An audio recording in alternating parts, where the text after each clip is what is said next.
사울의 다메섹 전도라는 제목으로 하나님의 말씀을 전하도록 하겠습니다. 예수님을 인격적으로 처음 만난 사람들에게는 한 가지 공통된 특징이 있습니다. 그것은 자신이 만난 그 예수님이 너무 좋고 또 구원받는 것이 너무 감격스러워서 다른 사람에게 그 기쁜 소식, 복음을 전하게 된다는 것입니다. 저도 고등학교 1학년 때 예수님을 인격적으로 만나고 난 다음에 얼마나 감격스럽고 기쁘고 교회 나오는 것이 행복한지 정말 주일이 기다려졌습니다. 그래서 가장 먼저 한 일이 바로 저의 여동생에게 복음을 전하고 교회로 데려오는 것이었습니다. 그리고 매주 토요일마다 교회당 청소를 했는데요, 교회당 청소를 하고 한 달에 한 번씩 이웃 마을들을 돌면서 이렇게 전도를 했습니다. 그 시간이 기다려지고 또 새로운 사람들을 만나서 내가 만난 예수 그리스도를 전하는 것이 얼마나 감격스러웠는지 모릅니다. 2주 전이었습니다. 저를 전도했던 친구가 전화가 와서 저와 함께 오랜 시간 동안 통화를 하게 되었습니다. 그 친구는 저를 전도해놓고 고등학교를 졸업하고 난 다음부터 교회를 나가지를 않았습니다. 운수업을 하게 되었는데요, 먼 곳을 오고 다니면서 운수업을 하고 또 주일이 되면 등산 가는 것이 낙이었습니다. 오랜 세월 동안 그렇게 지냈습니다. 그래서 저와 통화할 때마다 그래도 너가 나를 전도해놓고 너 교회 안 나가면 되겠느냐 그러면서 자주 교회 나올 것을 권면을 했는데요, 2주 전에 저에게 전화가 와서 통화를 하는데 그 친구의 마음이 변하기 시작한 거예요. 나도 이제부터 다시 교회를 나가야 되겠다고, 그런 마음을 하나님께서 내게 주시는 것 같다고. 그래서 얼마나 기쁘게 통화를 하고 감격스러워 했는지 모릅니다.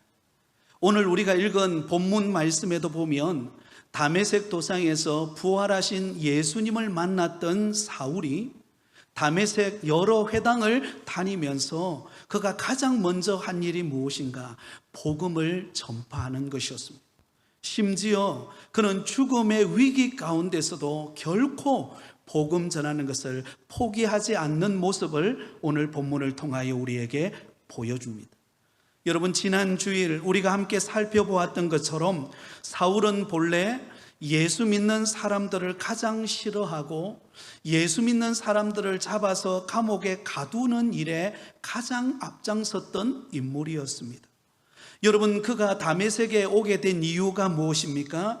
바로 예수님을 믿고 따르는 사람들을 남녀를 막론하고 그들을 결박하여 감옥에 가두기 위하여 다메섹으로 오고 있었습니다. 누가 보아도 그가 회심하고 변화되어서 예수님을 믿고 복음을 전할 것이라고는 아무도 생각하지 않았습니다. 그는 위협과 살기가 가득한 냉혈동물과 같은 사람이었습니다. 여러분, 냉혈동물의 특징이 무엇인지 아시죠? 한번 물면 놓지 않는다라는 것입니다. 여러분, 가끔씩 우리가 동물의 왕국을 보면은요, 소떼가 이렇게 시냇가를 지나갈 때에 아그가 슬며시 지나가는 그 소떼를 물어서 물속으로 물고 들어가는 장면을 보신 적이 있을 것입니다. 한 번 물면 놓지 않는 특징이 냉혈동물에게 있습니다. 이와 같은 특징을 가진 사람이 바로 사울이었습니다. 그런데 그에게 무슨 일이 일어납니까? 다메섹 도상에서 호련히 하늘로부터 빛이 임하더니 그에게 이런 소리가 들립니다. 사울아 사울아, 내가 어찌하여 나를 박해하느냐? 주여, 누구시니까? 그러자 예수님께서 이렇게 말씀하시죠. 나는 내가 박해하는 예수라. 너는 일어나 시내로 들어가라. 내가 행할 것을 내게 이를 자가 있느니라. 여러분, 부활하신 주님께서 강권적으로 그 냉혈동물과 같았던 사울을 강권하심으로 일방적인 은혜로 그를 변화시켜 주셨습니다. 그러자 그는 완악한 마음이 녹아내렸고 회심하고 변화되어서 예수님을 인격적으로 영접하는 은혜를 경험하게 됩니다. 그래서 오늘 본문에 보면 그가 가장 먼저 했던 일이 무엇입니까? 바로 그 다메섹 회당에 들어가서 예수님을 전파하는 것입니다. 예수님이 하나님의 아들이심을, 구원자이심을 증거하고 있는 사울의 모습을 보여줍니다. 여러분, 이 사건은 놀라운 사건이 아닐 수 없습니다. 지난 과거 예수 믿는 사람들을 박해하고 감옥에 가두던 그가 이제 도리어 예수님을 담대하게 전하는 사람으로 그의 인생이 180도 바뀌어지는 인생의 변화된 모습을 보이고 있었기 때문입니다. 사랑하는 성도 여러분, 사울이 회심하여 변화된 것처럼 저와 여러분도 예수님을 만나 회심하고 변화되어서 믿음 안에 살아가고 있는 줄 믿습니다. 과거에 우리는 예수님을 믿지 않았습니다. 예수 믿는 사람들을 이상하게 생각했습니다. 그런데 예수님을 만나고 나니까 달라진 것입니다.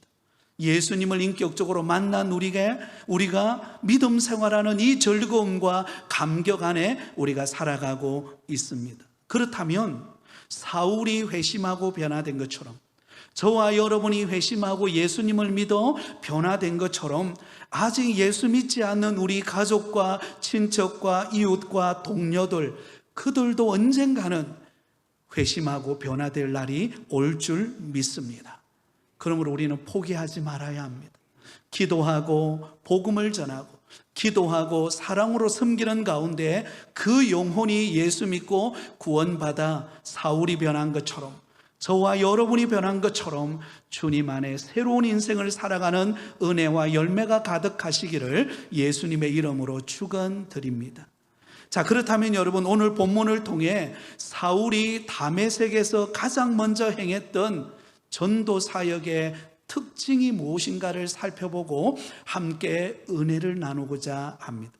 사울이 다메섹에서 가장 먼저 그가 행하였던 전도의 몇 가지 특징이 있습니다. 첫 번째 특징은 사울은 지체하지 않고 나가서 복음을 전했다라는 것입니다. 자, 여러분 같이 성경을 볼까요? 19절 20절 말씀을 우리 같이 읽습니다. 19절 20절입니다. 음식을 먹음에 강건하여 지니라. 즉시로 각 회당에서 예수가 하나님의 아들이심을 전파하니. 아멘. 자, 여러분, 다메섹 도상에서 부활하신 예수님을 만난 사울은 아나니아의 도움을 받게 됩니다. 그 아나니아의 도움을 받아서 그의 눈에 비늘과 같이 덮었던 비늘이 벗겨지면서 그가 강건함을 얻게 되었습니다. 회복을 얻게 된 것입니다. 정상적으로 그의 몸이 회복되었습니다. 그러자 말자 사울이 가장 먼저 한 일이 무엇인가? 그 다메섹에 있는 제자들과 함께 며칠 동안 그곳에 머무는 기간 동안 그는 지체하지 않고 그 회당에 들어가서 복음을 전파했다라는 것입니다. 여기 20절에 보면 즉시로 각 회당에서 예수가 하나님의 아들이심을 전파하니라고 기록이 되어 있죠. 즉시로 라고 하는 단어를 우리가 주목해야 합니다. 이 즉시로라고 하는 단어는 어떤 의미를 담고 있습니까? 지금 자신에게 처해진 상황이 어떠하든지 그 일을 반드시 행해야만 할 때 그때 즉시로 행한다라는 표현을 사용합니다. 여러분, 사울은 다메섹으로 들어가서 그곳에 머물러 있는 기간 동안 그가 가장 우선적으로 가장 시급하게 생각하고 그가 행했던 일이 무엇인가? 바로 즉시로 지체하지 않고 그는 상황과 여건과 모든 면을 상관없이 복음을 전하는 일에 힘썼다라는 것을 알 수가 있습니다. 그렇습니다. 사울은 자신이 다메섹 도상에서 부활하신 예수님을 인격적으로 만나고 난 다음에 그가 회복되고 변화되었을 때 그는 지체하지 않고 나가서 자신이 만난 예수 그리스도를 전하는 일에 힘썼습니다. 여러분, 사울의 마음속에 어떤 마음이 있었기에 즉시로 지체하지 않고 복음을 전할 수 있었을까요? 그 사울의 마음속에 한 사람이라도 더 구원하고자 하는 마음이 생겼기 때문에, 한 영혼이라도 더 구원받아 하나님의 택한 자녀로 거듭나는 것을 소원했기 때문입니다. 여러분, 일반적으로 예수 믿지 않던 사람이 어느 순간 전도를 통해서 누군가의 인도를 따라서 교회에 나와서 예수님을 인격적으로 영접하고 난 다음에 공통적으로 하는 말이 무슨 말이죠? 네, 공통적으로 하는 말이 이런 말입니다.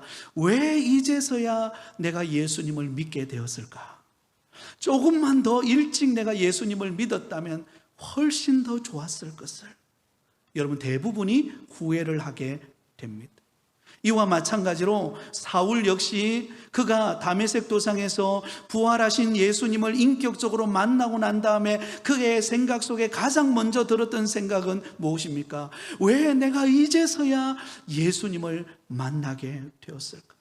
왜 내가 지금까지 이 좋은 예수 그리스도를 박해하고 예수 믿는 사람들을 감옥에 가두고 비난하고 조롱하는 그런 인생을 살았는가? 왜 내가 그렇게 어리석은 인생을 살았지? 이제부터라도 내가 만난 예수 그리스도, 이 복음의 기쁨을 나누고 전하는 사람이 되어야 되겠다. 여러분, 그 생각을 가장 먼저 한 것입니다. 그래서 그런 생각을 하다 보니까 그가 건강이 회복되어지자마자 가장 먼저 그가 했던 일이 무엇입니까? 즉시로 지체하지 않고 회당으로 들어가서 자신이 만난 예수 그리스도를 전하고 있는 사울의 모습을 우리에게 보여줍니다. 사랑하는 성도 여러분, 저와 여러분에게도 이러한 사울과 같은 마음과 행동이 나타나기를 예수님의 이름으로 축복합니다. 잃어버린 영혼, 아직도 예수 믿지 않는 영혼들을 구원하고자 하는, 적시로 지체하지 않고 그들에게 나아가서 복음 전하고자 하는 그 열망이 저와 여러분의 마음속에 일어나실 수 있기를 예수님의 이름으로 축복합니다. 여러분, 구약의 선지자 가운데 요나 선지자를 우리는 잘 알고 있습니다. 하나님께서 어느 날 요나 선지자를 부르셨습니다. 아수르의 수도인 니누에로 가서 복음을 외치라는 것이었습니다. 그러나 요나 선지자는 어떻게 행동합니까? 니누에로 가기가 싫었습니다. 그래서 그는 다시스로 가는 배를 타고 그는 도망을 가게 됩니다. 왜 그가 니누에로 가지 않고 다시스로 가게 되었을까요? 니누에로 가서 그곳에서 복음 전하는 것을 너무너무 싫어했기 때문입니다. 여러분, 이 아수르라고 하는 나라는요, 이스라엘 백성들을 끊임없이 괴롭혀 오는 그런 나라였습니다. 그러니 원수 같은 나라죠. 그 원수 같은 나라 수도인 니누에에 가서 복음을 전하라니 자신이 생각할 때는 도저히 이해가 되지를 않는 것입니다. 그냥 그런 니누에 성은 그냥 망하는 것이 속 시원하고 훨씬 더 기분이 좋을 거예요. 그런데 그곳에 가서 심판을 외치고 복음을 전하라는 그 말을 듣고 그는 이해가 되지 않아서 다시스로 가는 배를 타고 그는 도망을 갑니다. 도망을 가는 도중에 풍랑을 만나게 되죠. 그래서 그는 물속에 들어가서 물고기 뱃속에서 3일 동안 머물렀다가 회개하고 그가 다시 나오게 되어서 하나님께서 가라고 하신 그 니누에 성으로 가서 복음을 외칩니다. 그곳에 심판을 외쳐요. 그러자 무슨 일이 일어납니까? 변하지 않을 것 같고 믿을 거라 생각하지 않았던, 회개할 거라 생각하지 않았던 니누에 성의 왕으로부터 모든 어린아이에 이르기까지 회개하고 돌이키고 변화되어지는 역사가 일어나게 됩니다. 여러분, 그 장면을 지켜보았던 요나 선지자 마음에 들지가 않았습니다.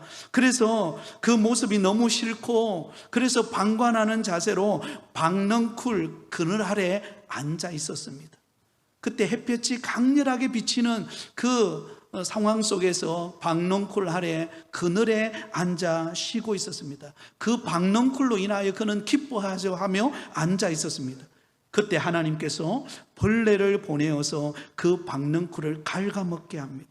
그리고는 뜨거운 동풍을 보내어서 이 요나에게 바람이, 그 뜨거운 강풍이 불어오게 합니다. 그러자 여러분, 요나 선지자가 너무너무 힘드니까 어때요? 하나님, 차라리 힘들어 죽는 게 낫겠습니다. 그렇게 원망하는 요나 선지자에게 하나님께서 하신 말씀이 있습니다. 바로 그 말씀이 요나서 4장 10절 11절 말씀입니다. 제가 읽어드리겠습니다. 여호와께서 이르시되 내가 수고도 아니하였고 재배도 아니하였고 하룻밤에 났다가 하룻밤에 말라버린 이 박넝쿨을 아꼈거든. 하물며 이 큰 성읍 니느웨에는 좌우를 분별하지 못하는 자가 12만여 명이요 가축도 많이 있나니 내가 어찌 아끼지 아니하겠느냐 하시니라. 여러분, 요나 선지자는 자기의 그늘을 가려주는 그 박넝쿨로 인하여 기뻐하고 있는 그에게 하나님은 무엇을 깨닫게 해주시기 위해서 벌레를 통하여 그 박넝쿨을 갉아먹게 하셨습니까?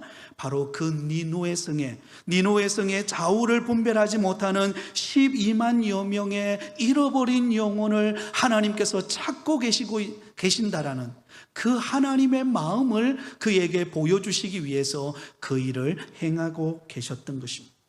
사랑하는 성도 여러분, 그렇습니다. 저와 여러분이 예수 그리스도를 믿고 믿음으로 거듭나 하나님의 택한 자녀가 되어서 오늘도 믿음으로 살아가는 것이 주의 은혜인 줄 믿습니다. 그렇다면요, 우리 주변에 아직 예수 믿지 않는 친척과 이웃, 동료들이 있습니다. 우리는 그들에게 이 사울처럼 적시로 지체하지 않고 나가서 주의 복음을 전하는 은혜가 있기를 예수님의 이름으로 축원드립니다. 우스운 이야기인데요, 지지난주였던 것 같아요. 제가 이순정 집사님 그 헤어샵에서 머리를 다듬고 있는데 이순정 집사님이 그런 이야기를 하더라고요. 우리 남편 되시는 도우진 집사님이 제 고등학교 동기입니다. 제 고등학교 동기 중에서도 굉장히 잘생겼던 동기가 도우진 집사예요. 근데 도우진 집사님이 가끔씩 누구를 만나면 저를 소개한다 그래요. 남진이라고 아냐고. 우리 교회 부곡교회 담임 목사가 남진 목사인데 혹시 남진을 아냐고. 생뚱맞게 아무도 모르는 사람에게 그렇게 말한다는 거예요. 그래서 제가 그 이야기를 들으면서 의도는 그런 것 같아요. 우리 교회 담임 목사는 남진 목사인데 우리 교회 한번 오라는 그런 의도에서 아마 그렇게 말하지 않았겠나 라는 생각이 듭니다. 여러분도 그렇게 생각이 드시죠? 그래서 얼마나 제가 머리를 다듬으면서 기분이 좋았는지 모릅니다. 제 이름이 알려져서가 아니라 한 영혼이라도 정말로 어떤 관계를 통해서라도 그 사람이 복음을 듣고 예수님을 만날 수 있다면, 그 영혼이 구원받고 함께 은혜와 기쁨을 누릴 수 있다면 그것이 주님이 우리에게 주시는 마음인 줄 믿습니다. 사랑하는 성도 여러분, 우리 주변에 여러분 아직 예수님을 만나지 못한 사람들이 있습니다. 우리에게 그 사람에게 성경적으로 아주 화려한 언변술로 가지고 그들을 전도하겠습니까?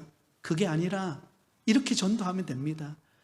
내가 만난 예수님이 너무 좋은데 한번 우리 당신도 한번 예수 믿으면 얼마나 좋을까요?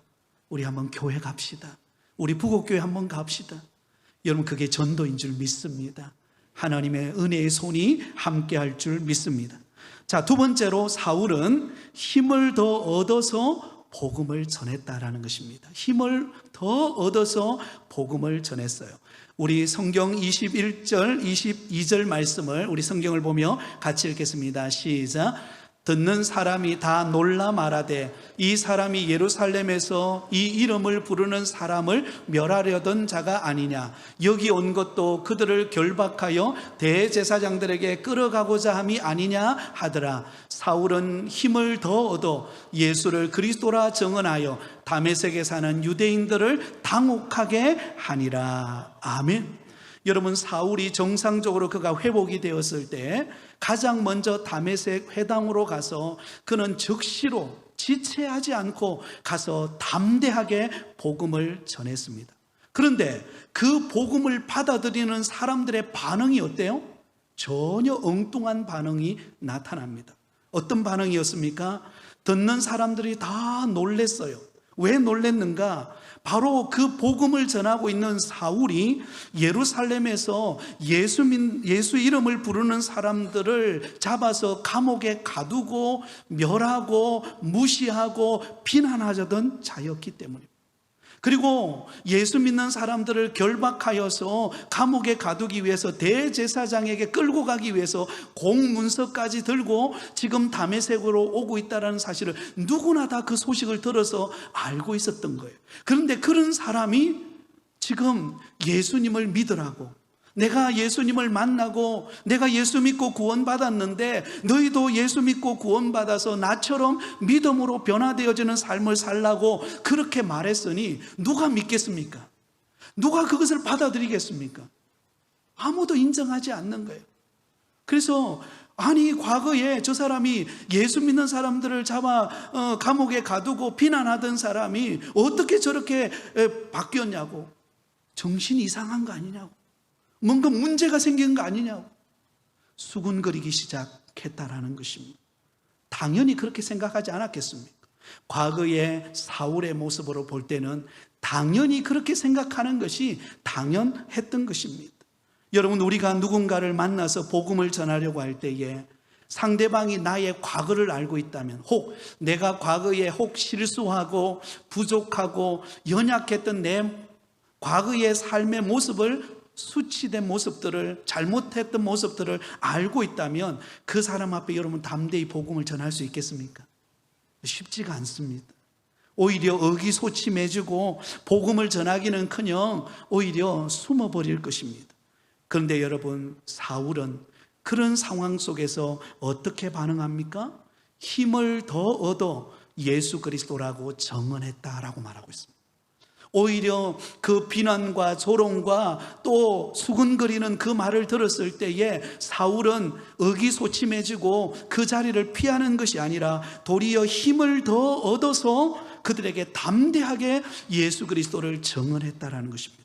여러분, 여기 힘을 더 얻었다라는 말은 성령이 주시는 힘을 의지했다라는 의미입니다.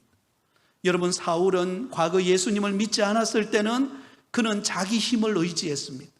자기가 알고 있는 학문과 지식과 종교적인 열심을 의지했습니다. 그러나 예수 그리스도를 구주로 영접하고 복음으로 변화된 그는 이제부터는 자기 자신을 의지하거나 자기가 가진 학식을 의지하거나 자신의 뒷배경을 의지하지 않았어요.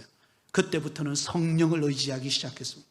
나를 부르시고 나를 예수 믿게 하시고 나를 통해 하나님의 일을 행하고 계시는 그 성령님을 의지하고 성령이 주시는 힘을 의지하여서 담대하게 복음을 전하고 있다는 것입니다.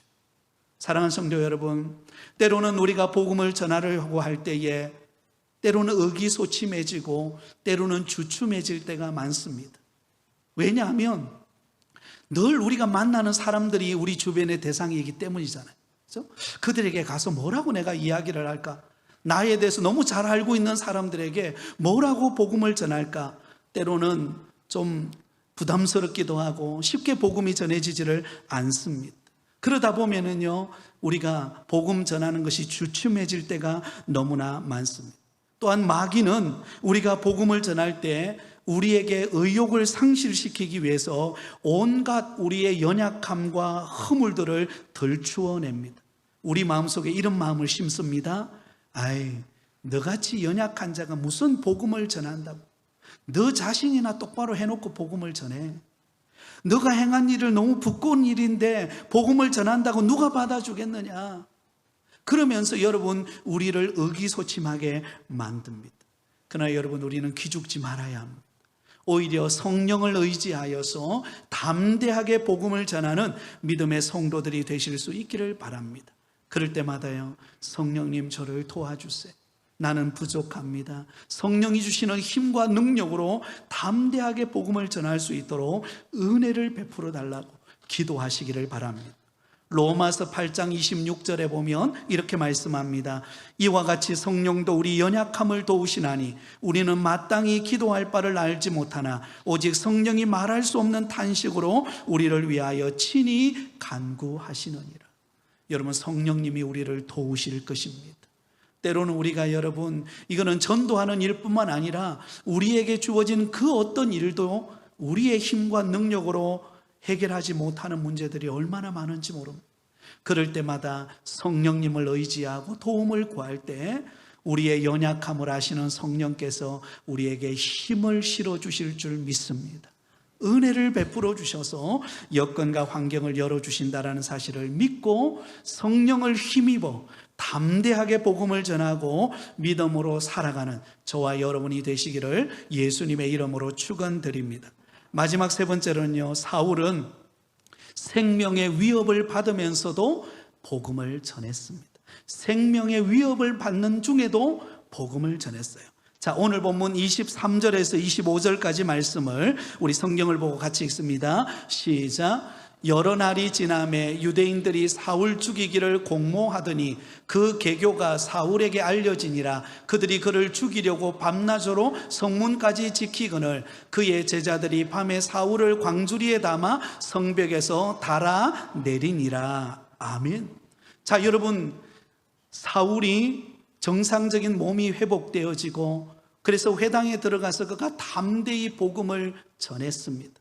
수군거리고 비난하고 여러 가지 사울에 대해서 부정적인 시각을 가진 사람들이 있었음에도 불구하고 그 어떤 상황에도 굴하지 않고 그는 성령을 힘입어서 담대하게 복음을 전했습니다. 그랬더니 이 소식이 유대인들에게 전해지게 된 것입니다. 그리고는 그 소식들이 아주 이 사울이 변화된 것에 대해서 못마땅하게 생각하는 사람들이 모여서 무엇을 의논하기 시작했는가? 사울을 죽이자라고 음모를 꾸미게 됩니다.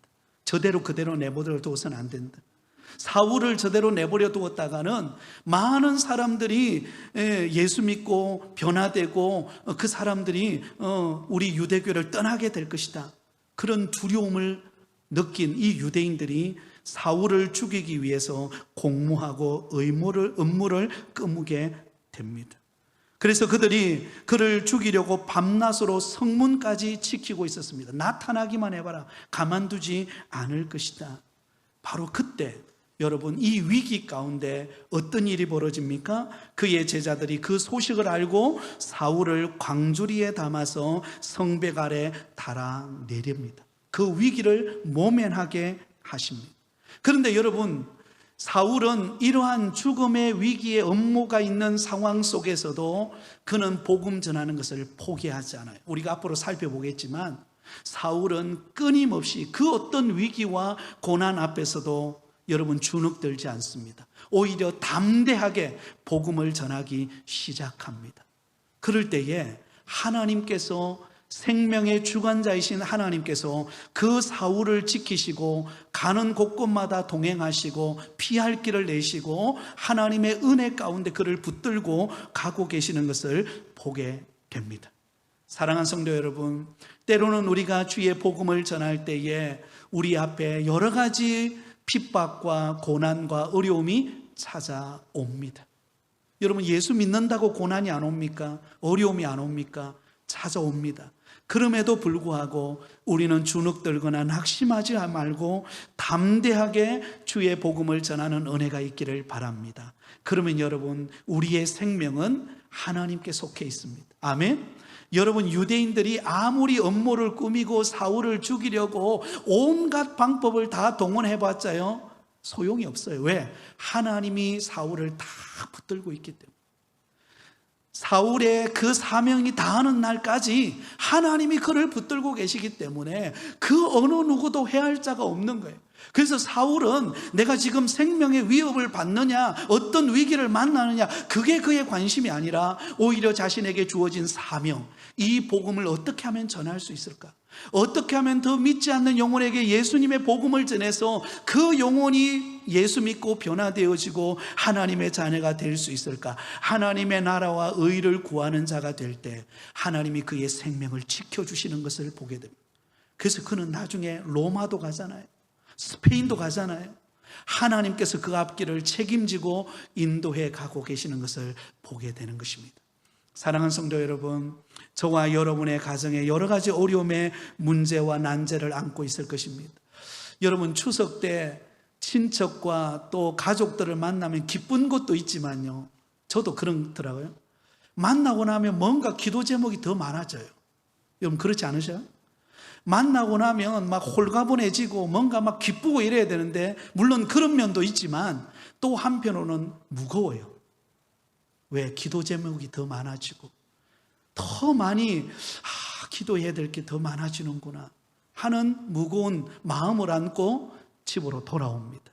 그러나 여러분, 그럼에도 불구하고 우리가 하나님의 나라와 복음을 위해서 살면 하나님께서 역사하실 줄 믿습니다.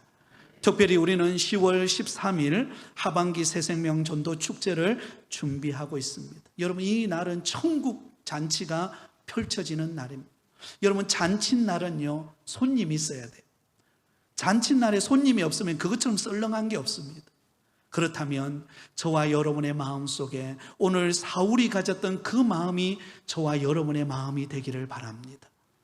이 새생명 전도 축제가 누군가 전도하겠지 구경꾼이 되는 게 아니라 저와 여러분이 사울이 되어서 지체하지 않고 적시로 나가서 힘을 얻어서 담대하게 복음을 전할 때 하나님께서 구원의 열매를 맺게 하시는 천국 잔치가 되게 하실 줄 믿습니다.